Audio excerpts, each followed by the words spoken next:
분석, 즉시 분석 시작하도록 하겠습니다. 방금 CPI 데이터가 나왔고요.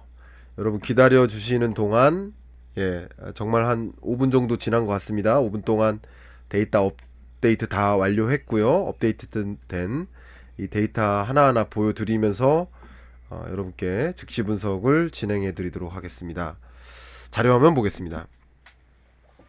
7월 CPI 데이터 나왔고요.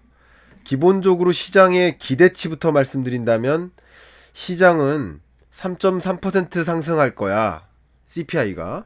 그리고 근원 물가는 4.8%로 지난달보다 안 떨어질 거야. 이렇게 시장이 기대를 했었거든요.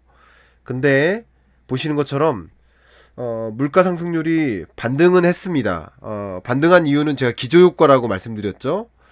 기저효과가 상쇄되면서 반등할 수 있다라고 말씀드렸는데, 근데 시장에서는 3.3%를 기대했는데 3.2%면 뭐 시장의 기대에 충분히 부합하는 그런 물가 상승률이 나왔다.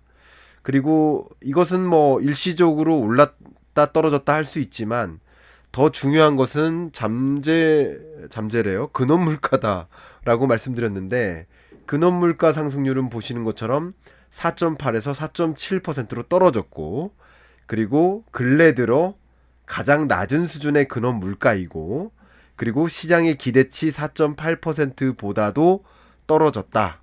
이게 오늘 이야기 핵심이고요. 이 7월 CPI를 좀 구체적으로 들여다보면 이 왼쪽에 있는 게 이걸 업데이트하고 시간이 걸렸습니다.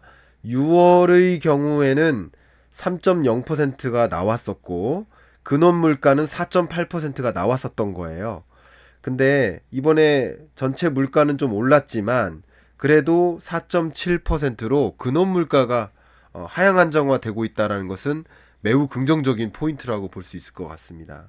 그리고 식료품 물가 상승률도 5.7에서 4.9%로 기존보다는 떨어지는 흐름도 나오고요. 뭐 에너지 물가 상승률은 기저효과니까 한번 생각해 보세요. 6월 달 국제 유가가 정점을 찍었었거든요. 그리고 7월 달부터는 정점 밑으로 좀 떨어졌거든요.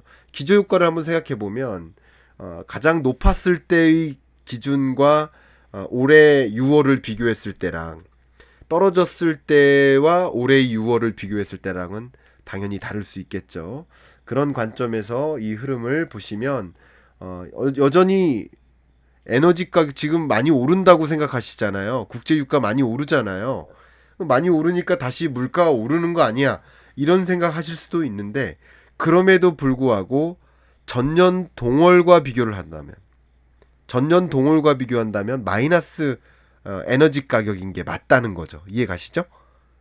에너지 지수가 지금 6월, 5월, 6월, 7월을 보면 국제 유가가 오르는 게 맞지만 5월, 6월, 7월의 국제 유가를 비교하는 게 아니라 22년 5월, 6월, 7월과 각각 비교해야 된다는 겁니다. 이해가시죠? 그렇게 된다면 작년 국제 유가랑 비교하면 마이너스가 맞아요. 이런 것들이 물가 상승세를 많이 떨어뜨리는 요인이었다.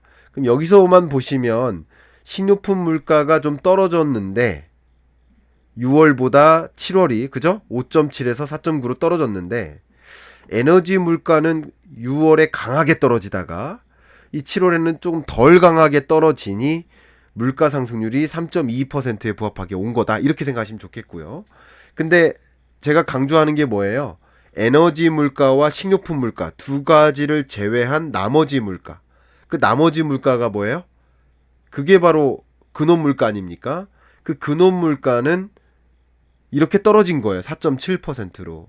그러니까 이것은 좀 긍정적인 요소다라는 걸 좀 강조해서 설명드리겠습니다. 이제 좀 많이 중요한 게 기여도인데요. 기여도 관점에서도 에너지 물가의 기여도, 또 근원 서비스 물가의 기여도 이런 것들이 긍정적으로 하향 안정화되는 것을 보면 이 정도면 오늘의 이 지표만 가지고만 그냥 해석을 해 본다면 금리 인상 뭐 안 해도 되지 않겠어? 그러니까 다른 거 말고요. 오늘의 물가 상승률 흐름을 보면 그래도 금리 더 이상 인상 안 해도 되겠다. 라고 마음을 먹는데 조금이나마 긍정적으로 기여한 거라는 거죠. 왜냐하면 시장의 기대치보다도 낮고 하기 때문에, 그리고 근원 물가가 전월보다는 또 떨어졌기 때문에, 상승률이 떨어졌기 때문에, 그래서 그런 부분에 대해서는 좀 기대를 가질 만한 그런 지표였다, 이렇게 해석을 해볼 수 있을 것 같습니다. 그 다음 여러분들이 궁금한 게 나머지 물가 지표도 좀 말씀을 드려볼게요. 가볍게만 가겠습니다. 누차 이거 설명을 드렸으니까. 여기 보시면 기대 인플레이션율도 어쨌든 2%대로 좀 안착이 됐고요. 자료를 보여드려야겠네요. 그리고 PC도 지난달 말에 발표됐던 PC 물가 상승률도 요만큼 떨어졌지만, 아마 8월 말에 발표될 PC 물가 상승률은 3.0에서 뭐 3.12 정도로 올라갈 수 있습니다. 그리고 근원 물가 상승률도 다시 올라갈 수는 있겠습니다만, 어쨌든 이런 PC 물가 상승률의 흐름을 보면 5.5%의 기준금리를 훨씬 하회하는 물가 상승률이니까, 요 정도면 이 5.5%만 유지해도 물가 안정화에 충분히 기여할 수 있지 않겠느냐, 이런 생각을 하기에 뭐 부족함이 없다, 이렇게 생각을 좀 정리해 볼 수 있을 것 같습니다. 그 다음, 지금까지는 물가 부분을 분석한 거잖아요. 어쨌든 제롬 파월 연준 의장으로서는, 또 FMC 위원들로서는 미국 물가가 확실히 잡히고 있나라는 것을 지켜보면서 금리를 추가적으로 인상해야 될지 여부를 고민할 텐데, 어쨌든 지금으로서는 추가적인 금리 인상 없이도 물가 안정화에 오는 거 아니겠어? 뭐 이런 생각을 하는데 조금이나마 기여를 더 했다, 이렇게 평가 내릴 수 있겠는데, 근데 물가 안정 말고 나머지 두 가지 요소도 봐야 되잖아요. 경기 안정과 금융 안정, 이 두 가지 요소도 봐야 되니까 일단 경기 안정 부분 보도록 하겠습니다. 얼마 전에 발표됐었죠. 실업률이 3.5를 기록했습니다. 이 실업률이 3.7, 3.6, 3.5로 떨어지는 것도 하나의 현상이지만, 중요한 것은 코로나19 이전 실업률이, 2019년 실업률이 3.6%였어요. 그러니까 코로나19 이전 수준으로까지 고용시장이 정말 퍼펙트하다, 맥시멈이다 라는 표현을 쓸 수 있을 만큼 경기가 굉장히 뒷받침된다라고 이 지표를 보면 해석이 되지 않을까 생각을 해볼 수 있을 것 같습니다. 자, 그 다음 임금 상승률이 사실 중요한데, 임금 상승률이 잡혀야 돼요. 앞에 말씀드렸던 것던, 아까 말씀드렸었던 이 근원 물가를 잡으려면 임금 상승률을 잡아야 됩니다. 근데 임금 상승률, 그러니까 통화 정책 관점에서는, 예. 근데 임금 상승률이 안 떨어지죠. 뭐 과거에 비하면 많이 떨어졌지만, 그죠? 2022년과 비교하면 떨어졌지만 임금 상승세가 최근에는 다시 더 안 떨어지는 모습이에요. 그러니까 이만큼 고용 시장이 매우 타이트하다는 얘기는 결과적으로 다른 거 안 보고 경기만 보면 금리 인상해도 된다라는 판단이 들 수 있겠죠. 근데 여기서 또 중요한 것은 미국 경제에 대한 판단이, 보시는 것처럼 IMF도 종전에는 1.6으로 전망했다가 1.8%로 상향 조정했어요. 그만큼 미국 경기가 생각보다는 탄탄하다라는 해석을 해볼 수 있을 것 같아요.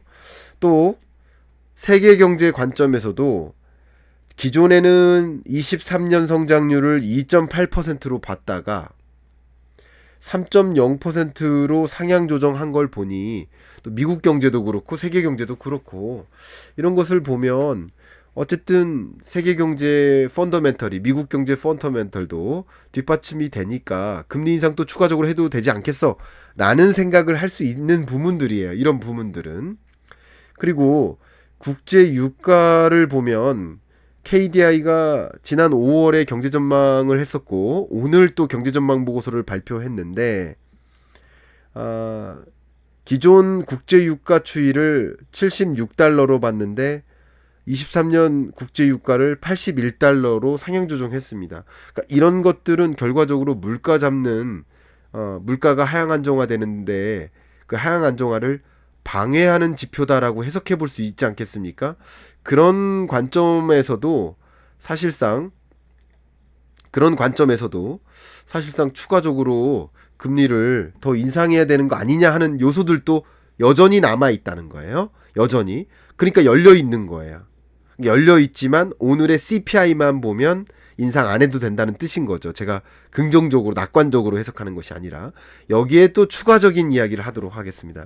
추가적인 얘기는 이 경기 안정과 관련해서 미국 신용등급 강등 얘기를 안 할 수가 없어요. 제가 지난 5월에도 미국 신용등급 강등이 있을 가능성이 높다라고 말씀드렸고 실제 신용등급 강등이 발생했어요. 신용등급이 강등되면 신용등급 강등 자체가 어떤 영향을 미칠까요? 시중금리를 다시 올려놔요. 시중금리를 올려놓는 얘기는 시중금리를 올려놓는 것 그 자체가 기준금리 인상했을 때 약이 되는 게 결과적으로 시중금리를 올려놓는 역할이잖아요. 기준금리를 올림으로써 시중금리를 올려놓는 거잖아요. 근데 국채금리 예를 들어 10년물 금리가 기준이 되는데 그 금리가 올라가는 거예요. 그러면 신용등급 강등 자체가 실제 실현이 됐고 그게 금리의 레벨을 올려놓고 자산 가격을 떨어뜨려 놓고 제가 말씀드렸었던 그 구축 효과가 실제 발생하니까 그렇죠?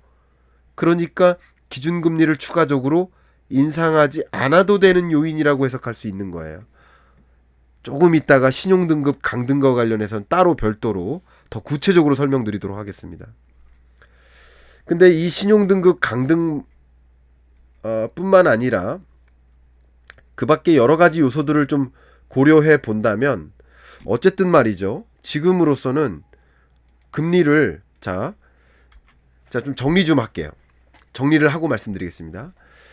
신용등급 강등이나 미국 경제가 나름 탄탄한 상황 뭐 이런 것들을 고려하면 여러 가지를 고려하면 금리를 인상해야 될 이유도 있는 거예요. 자, 미국 경제가 탄탄하다. 물가가 안 잡힐 요인들이 좀 있다. 그죠? 세 가지 미국 물가의 어떤 불안 요인 이런 것들이 여전히 있다는 거예요.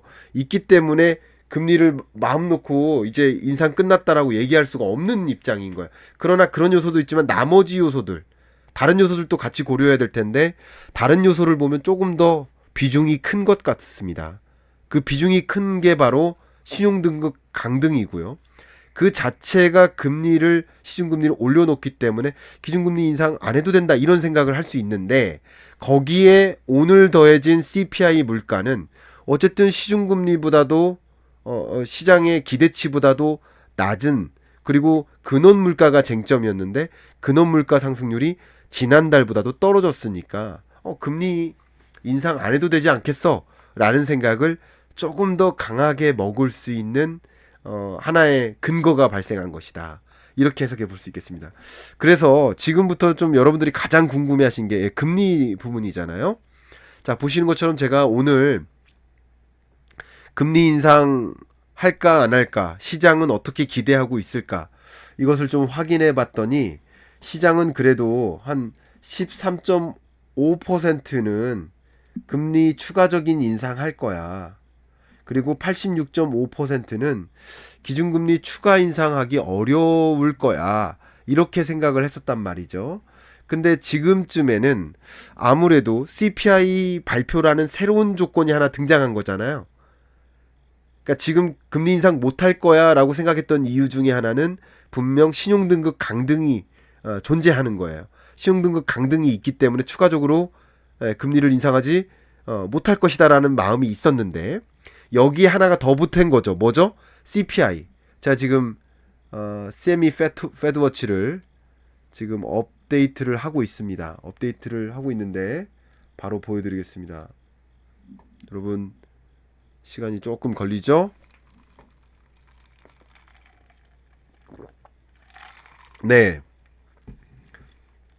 그러니까 지금 제가 가설로 세웠던 것 그대로 90.5%가 뭐한다? 금리 인상 못할 거라고 또 시장이 믿는 거예요. 어쨌든 시장의 믿음, 시장의 기대가 아까 시장의 기대가 오늘 낮까지만 해도 86.5%가 금리 인상 안 할 거야 이렇게 생각했었는데 지금은 시장의 기대가 90% 이상이 더 많은 비중이 금리 인상 못 할 거야 이렇게 생각하는 상황이라는 거죠. 이게 지금의 이제 CPI 결과가 반영된 그 시장의 통화 정책 방향에 대한 기대다 이렇게 해석해 볼 수 있을 것 같습니다. 자, 이렇게 말씀드리고요. 그 다음 여러분들께 드려야 될 말씀이 네, 질문 주시면 질문에 대해서 다 하나하나 화답해 드리겠습니다만 시장의 기준금리 인하 기대 저는 또 많은 분들이 그럼 금리 인상 끝났냐 저는 금리 인상 정말 금리 인상 가능성은 당연히 열려 있습니다. 근데 9월 FOMC 회의가 있잖아요. 그리고 8월 25일 날 잭슨홀 미팅이 있잖아요. 그때 물론 찬물을 끼얹을 수도 있어요.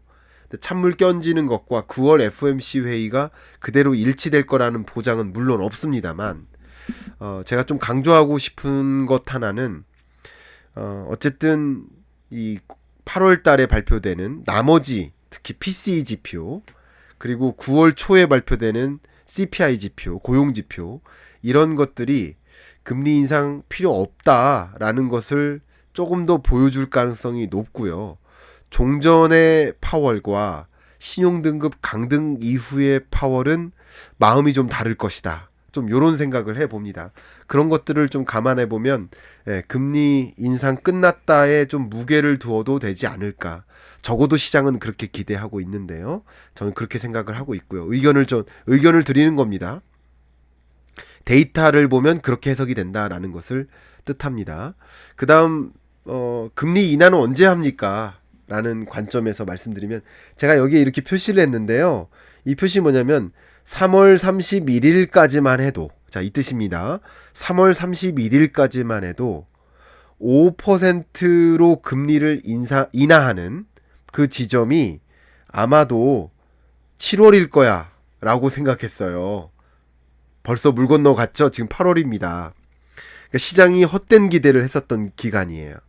다음 이제 4월 28일로 넘어가겠습니다. 한 달 정도가 지나죠? 근데 그때는 기준금리를 인하할 시점이 9월일 거야 이렇게 생각한 거예요. 근데 역시 물 건너갔다라는 것은 여러분도 느껴지시죠? 근데 6월이 돼서는 기준금리를 인하하는 시점이 23년 12월이 돼서야 금리 인하할 거야 이렇게 생각했던 거예요. 그랬다가 6월 13일 기준으로는 24년 1월이 돼서야 금리 인하할 거야 이렇게 생각했던 거죠. 그리고 8월 10일 오늘 기준으로 보면 24년 5월은 돼야 금리 인하할 거야. 5 밑으로 떨어뜨리는 이렇게 보는 거죠. 이렇게. 그러니까 이렇게 시장은 그렇게 기대한다는 거죠. 시장의 기대는 시장은 이렇게 잔뜩 기대를 했었는데 최근으로 오면 올수록 어쨌든 기준금리 인하에 대한 기대가 좀 멀어지고 있다. 점점점 멀어지고 있다. 그러니까 연내 기준금리 인하는 당연히 없을 것이라고 생각하고요. 작년에도 그런 생각을 한다고 말씀 계속 드려왔죠. 지금 한 2년 가까이 제가 23년 연내에는 기준금리 인하 없을 것이다라고 말씀드려오고 있는데 그 생각은 지금도 똑같습니다. 연내 기준금리 인하는 없을 것이고 금리 인하는 24년이 될 것이다. 24년 중반이 될 것이다 라는 말씀을 좀 드릴 수 있을 것 같습니다. 이게 시장의 기대와 뭐 지금 우리가 실제 파월이 어떤 생각할지를 같이 가감을 해보면 시장은 잔뜩 기대하고 있지만 아직도 그죠? 파월 입장에서는 아직도 금리를 추가적으로 인상하다가 아니면 동결하다가 금리 인하의 시점은 천천히 가져가겠다라는 믿음이 좀 클 거라고 생각합니다. 그렇게 보고요. 또 많은 분들이 또 질문을 주시는데요. 당분간 금리 인하는 어렵다 이렇게 보고 있고요. 김대성님 택도 없다. 택도 없습니다. 그리고 좀 주시는 질문 중에 주가에는 어떤 영향을 미칠까요? 어쨌든 다른 요소들이 같이 맞물려요. 여러분 다른 요소들도 같이 맞물려서 이 주가를 요것만 가지고 해석할 수는 없어요. 근데 지금 주가가 안 좋게 작용할 수 있는 이 상황은 CPI 말고 다른 요소도 같이 있는 거예요. 이해 가시죠? CPI만 보면 어쨌든 주가의 상승 요인이라고 볼 수 있어요. 단기간 안에. 근데 전반적으로 이 시장 자체가 좋지 않기 때문에, 그렇죠? 이 시장 자체가 좋지 않기 때문에 신용등급 강등이나 이런 요소들이 충분히 남아 있기 때문에 주식시장이 단기간 안에 긍정적일 수는 없겠다. 이렇게 말씀을 드리고요. 한국 기준금리 인상에 대해서 많이들 물어보시는데, 한국 기준금리 인상은 미국이 기준금리 인상이 없을 거라는 전제, 추가적인 기준금리 인상이 없을 거라는 전제 하에서는 한국 기준금리 인상은 더 어려워졌다. 그러니까 한국은 동결의 무게를 더 둘 수가 있다. 이렇게 좀 설명을 드리겠습니다. 제가 이렇게 비유를 해볼게요. 한국 기준금리와 관련해서 말씀드리겠습니다. 고려할 요소들이 굉장히 많아요. 근데 여러분 그 화분이 있으세요? 화분에 이런 물 뿌리기로 물을 준다고 생각해 보세요. 그럼 물이 부족한 화분이 있고 물이 넘쳐나는 화분이 있으면 물 뿌리기로는 물이 부족한 화분에만 물 주면 돼요. 근데 기준금리에 대한 의사결정은 물 뿌리기가 아니에요. 기준금리에 대한 의사결정은 비를 내릴지 말지에 대한 결정이에요. 그러니까 비를 내릴지 말지에 대한 결정은 두 화분에게 모두 이롭지 않아요. 어떤 화분은 물을 더 필요로 하고 어떤 화분은 물을 더 주면 죽을 것 같아요. 물이 넘쳐요.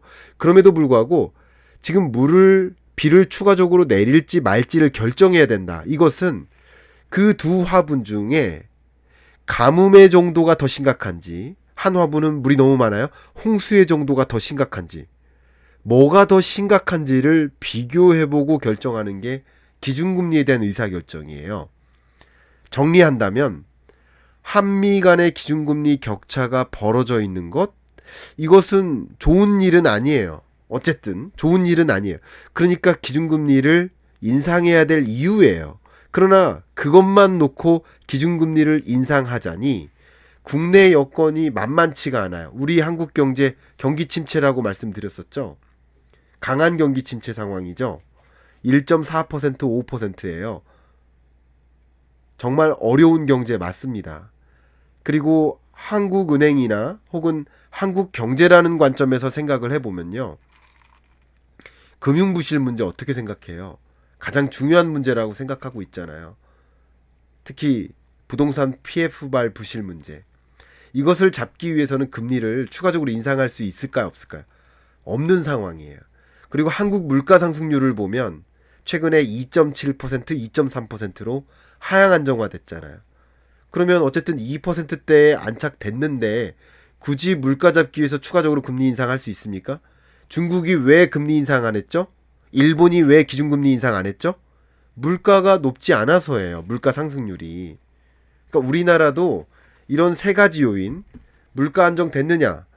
물론 물가는 안정 안 됐어요. 물가 상승률은 목표 물가에 부합합니다. 그러니까 통화 정책은 물가를 보는 게 아니라 물가 상승률을 보는 것이다. 이거 강조하겠고요. 두 번째 요소가 뭡니까? 두 번째 요소가 뭐죠? 경기 안정. 경기 불안하잖아요. 세 번째 요소가 금융 안정. 금융 불안하잖아요.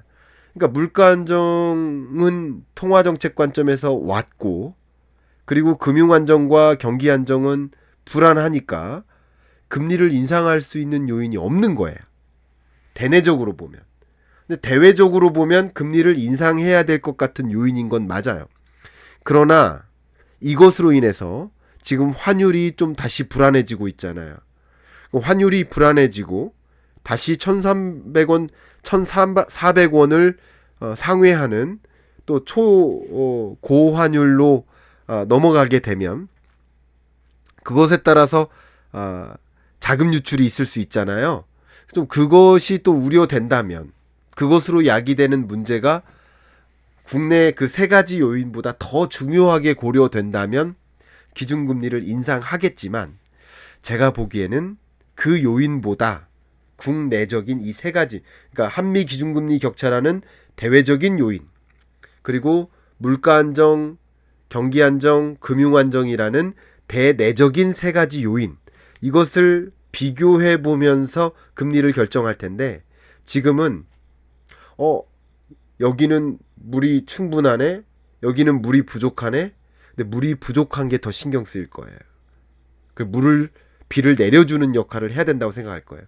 금리를 인상하지 못하는 것이다. 이렇게 해석해 보시면 좀 도움이 되지 않을까, 그렇게 의견을 좀 드리겠습니다. 자, 이제부터는 한미 기준금리 격차뿐만 아니라 여러분들이 가장 관심 갖고 계시는 미국 신용등급 강등 주제를 좀 다뤄보고자 합니다. 잠깐 안내 말씀드리고 신용등급 강등 이야기로 넘어가겠습니다. 이런 경제 흐름을 제대로 읽고 경제 흐름 공부를 좀 하고 싶으시다 하신다면 본 강의에 좀 관심 있으신 분은 좀 생각해 봐 주셔도 도움이 될 것 같고요. 그리고 이런 경제 흐름 따라하기에 대한 책을 가지고 나는 좀 공부를 해보고 싶다 하시는 분은 제 15분 경제 특강 책을 좀 추천드립니다. 자, 이상으로 CPI 분석은 마무리하도록 하겠고요. 이제 여러분들과 미국 신용등급 강등, 그것이 주는 어떤 영향, 이런 것을 하나하나 말씀드리는 순서로 넘어가도록 하겠습니다.